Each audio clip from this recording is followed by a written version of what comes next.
been waiting for CNN to post a whole interview, but they haven't. But luckily, CNN host Victor Blackwell had posted a little clip of Jamal Bryant on his show where he talks about the boycott. And basically, Victor made him feel stupid. Yes, talking about Jamal Bryant feeling stupid, because what did you actually get out the whole Target fast? You know, even though you co-opted the boycott, what did you get out of your fast? Because Victor points out, like, Target was already doing this, so you didn't get anything, right?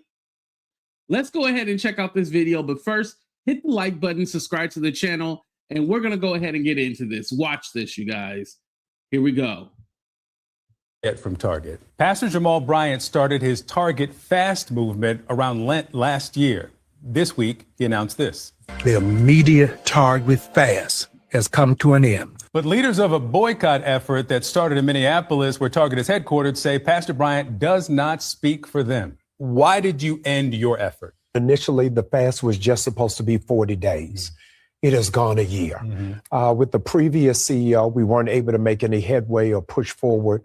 With the new one, we were able to begin talks. I was very, I thought clear, I was not, that the fast was coming to an end. But the boycott is continuing. You got Target to fulfill 3 of your 4 demands. Yes. One of them was that Target should reinstate all programs promoting diversity, equity, and inclusion. A reimagining of DEI. What does that mean? Is under this administration, diversity, equity, inclusion is illegal. They changed it to belonging.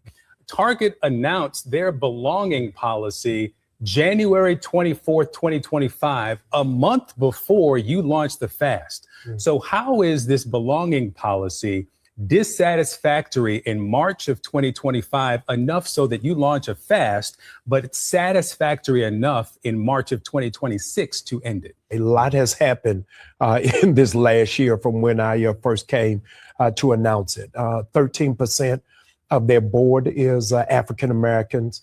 They have a pipeline to take those from entry level to C-suites.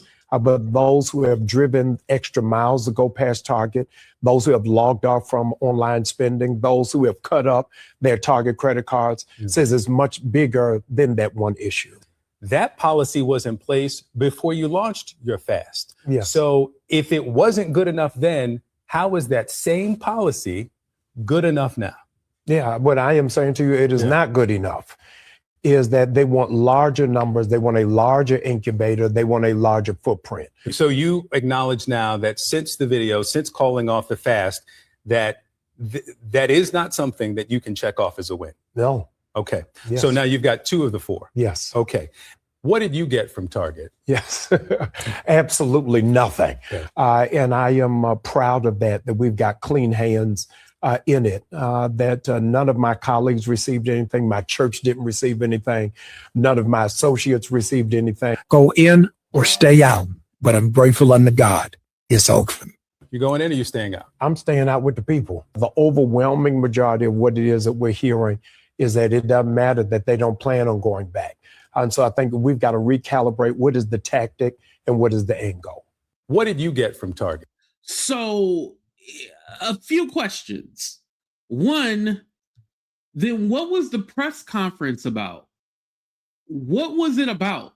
And why weren't you guys all on one accord? Because you said that, oh, you're ending your fast, even though you co-opted boycott. Because if you look at all Jamal Bryant's interview, all of them say boycott, boycott, boycott. So everyone recognized it as a boycott. You can say, oh, no, mine was called a fast. But considering that they didn't have Nekima Levy, who actually started the initial boycott, considering that they did not have her on the show, they used you as the face of it. And this is what you wanted, Jamal. You wanted to be the face of this. You want to feel like, damn, I'm the new Dr. King. I'm Martin Luther King Jr. Here's the thing, Jamal. You can never be him. And you will never be him. This is the hard truth that we have to tell some of these people. Listen, I'm not saying that Jamal can't get into civil rights, politics, or anything like that. I'm not saying that he cannot get into that, but you have to know what you're doing. You have to have a team behind you that actually knows what they're doing. During the civil rights movement, they moved as a team. They moved as a collective. The fact that on your press conference, you said, okay, I'm in the fast, and Target promised us this, we got that. And then Nina Turner says, well, I'm not doing nothing. Tamika said the same thing, like, well, I'm still boycotting. So it's all like, okay, well, hold on. Y'all weren't all one accord, because it sounds confusing when you say your fast is over, but you said, oh no, just the fast, not the boycott. We don't know the difference between a fast and a boycott. We don't. Because essentially it's don't go back to Target. I know you're trying to clarify, like, oh no, mine's was called the fast. No. Every time they said boycott, you was happy enough to get your ass on any platform and say, yeah, we're boycotting Target. Remember, it started out as the 40-day fast, right? But then when Target didn't meet your demands, you said, we're going to do a complete boycott now, since you're not going to meet our demands.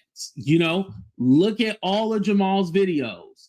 He asked for a complete boycott after the fast did not work.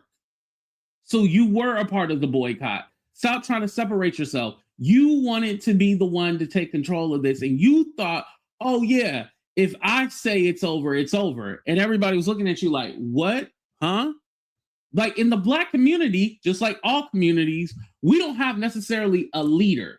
Stop calling Al Sharpton and them trying to think that, okay, well, this is the leader of the Black community and what they say Black people will follow. No, Black people as a whole decided to go, hey, I'm not shopping at Target. They don't care about us, so we're not going to shop with them until they meet some kind of demands, right?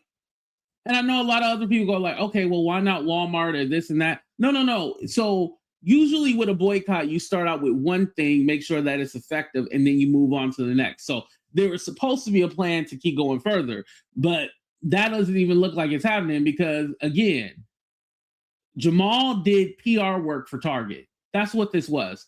This was PR work for Target, and Target thought that this would work.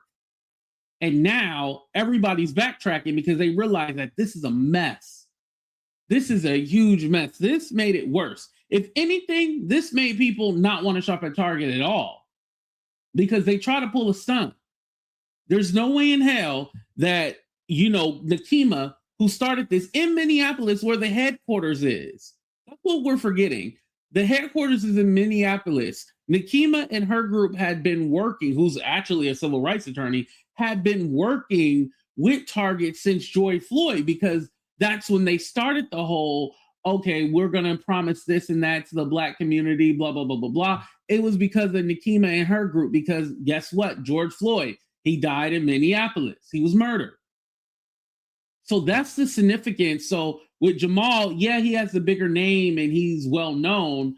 And again, he thought that he could co-opt this and be all like, okay, well, I'm the one who's going to negate what we do and what we don't do. No, because in this interview, we found out that nothing was done. The belonging thing, that has always been a thing since DEI was done. When Trump first announced that he was getting rid of DEI, Walmart, Amazon, they started doing this belonging that replaced the DEI. And basically, essentially, it was the same thing, except they didn't put any kind of racial or any kind of marginalized group on it. It just said that we respect, we love everybody. Some bullshit, right?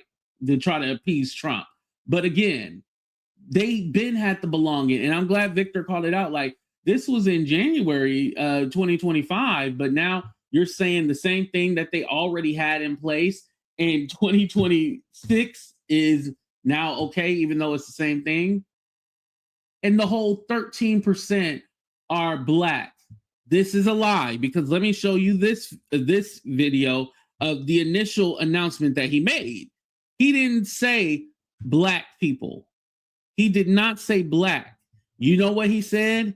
He said the key word that they like to say, minorities or people of color, POC, because again, that basically said, oh, well, we have people of color. That necessarily doesn't mean Black.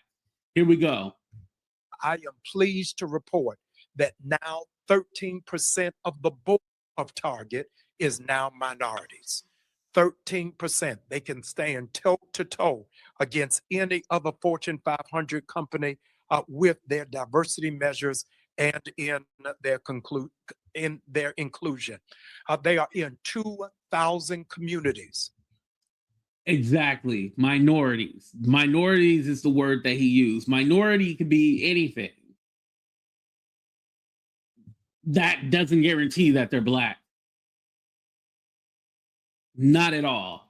And that also doesn't guarantee that even with 13, say if the 13% was Black, that doesn't mean that they have an understanding of the Black plight or what we need and what we're asking for either, right?